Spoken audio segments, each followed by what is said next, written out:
السلام علیکم ورحمۃ اللہ وبرکاتہ۔ میں ہوں آپ کے ساتھ شہزاد خان، لیکچرر اسلامیات، سپیریئر گروپ آف کالجز۔ سابقہ لیکچر کی طرح آج بھی آیات مبارکہ کی تلاوت، ترجمہ اور تشریح کرتے ہیں۔ بسم اللہ الرحمن الرحیم۔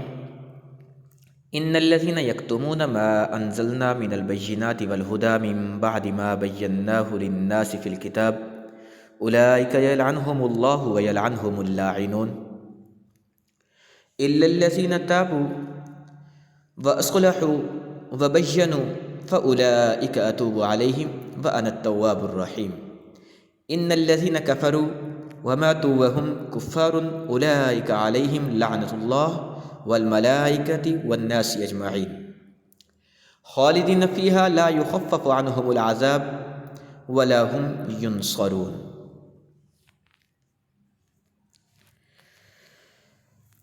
جو لوگ ہمارے حکموں اور ہدایتوں کو جو ہم نے نازل کی ہیں چھپاتے ہیں، باوجود اس کے کہ ہم نے ان لوگوں کے لیے اپنی کتاب میں کھول کھول کر بیان کر دیا، ایسے لوگوں پر خدا اور تمام لعنت کرنے والے لعنت کرتے ہیں۔ ہاں، جو توبہ کر لیتے ہیں اور اپنی حالت درست کر لیتے ہیں اور احکام الہی کو صاف صاف بیان کر دیتے ہیں تو میں ان کے قصور کو معاف کر دیتا ہوں۔ میں بڑا معاف کرنے والا، رحم کرنے والا ہوں۔ جو لوگ کافر ہوئے اور کافر ہی مرے، ان پر خدا کی اور فرشتوں کی اور سب لوگوں کی لعنت ہے۔ وہ ہمیشہ اسی لعنت میں گرفتار رہیں گے۔ ان سے نہ تو عذاب میں کچھ ہلکا کیا جائے گا اور نہ ہی انہیں مہلت دی جائے گی۔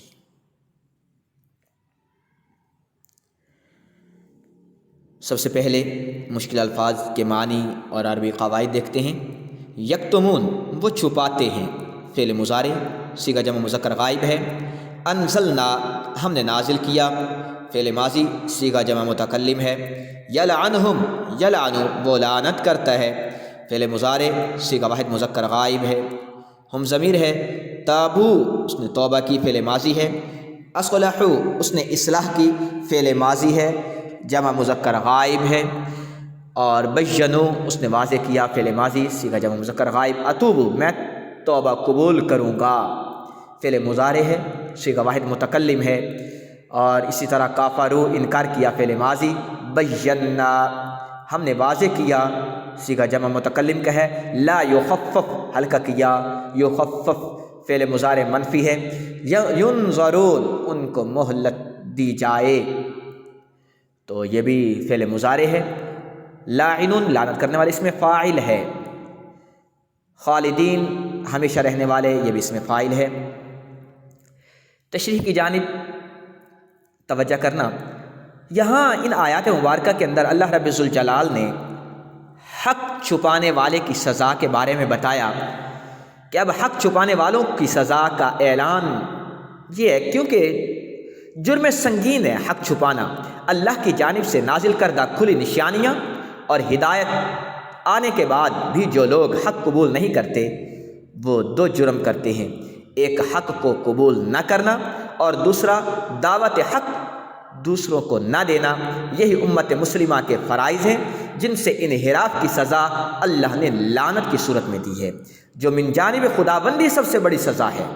یہود کے علماء سو جو تھے اس برائی میں مبتلا تھے، انہوں نے تورات میں اپنی دنیاوی منفیت کی خاطر تحریف کی، اللہ کے احکام کو بدل ڈالا، جبکہ آج مسلمان بھی اللہ کے واضح اور روز روشن کی طرح آیا احکام و ہدایت کے باوجود اسلام سے منہ موڑ چکے ہیں اور اس کی سزا آج بھی پا رہے ہیں۔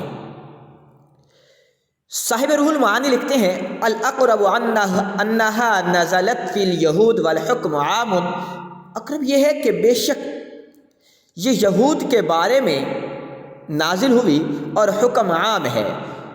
بینات سے مراد رسالت محمدی صلی اللہ علیہ وسلم کے دلائل اور شواہد ہیں، الہدا سے مراد احکام شرعیت ہیں۔ آگے فرمایا راہ نجات کے بارے میں۔ اب ان لوگوں کو سزا اور لعنت سے بچنے کا طریقہ کار بتایا گیا، کیونکہ اللہ اپنی مخلوق کو مجبوراً سزا دے، اس لیے نجات کا راستہ واضح کیا گیا کہ جو لوگ توبہ کریں گے، اس کے بعد اپنی غلطیوں کی اصلاح کر لیں گے تو اللہ تعالیٰ انہیں معاف فرما دے گا۔ اس کے ساتھ یہ بھی شرط ہے کہ وہ احکام خداوندی لوگوں کے سامنے بیان کریں، کیونکہ راہ نجات توبہ، اصلاح اور دعوت اسلام سے مشروط ہے۔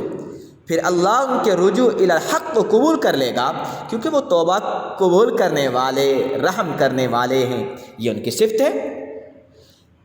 دریابادی رحمۃ اللہ علیہ لکھتے ہیں کہ تائبین جو ہیں، توبہ کرنے والے جو ہیں، نہ صرف لعنت سے بچ جاتے ہیں، لعنت کی زد سے باہر ہو جاتے ہیں، بلکہ رحمت اور مغفرت کے ماتحت بھی آ جاتے ہیں۔ البتہ جو لوگ اپنی انہی بد کرداریوں پر اصرار رکھتے ہیں، ان پر سزا بھی قائم رہتی ہے۔ اس ضمن میں یہ بات ذہن میں رہنی چاہیے کہ توبہ صرف ان لوگوں کی قبول ہوتی ہے جو توبہ کرنے کے بعد گناہ سے دستکش ہو جاتے ہیں، دستبردار ہو جاتے ہیں، لیکن جو لوگ توبہ کرنے کے باوجود گناہوں میں ملوث رہتے ہیں، ان کی توبہ قبول نہیں ہوتی۔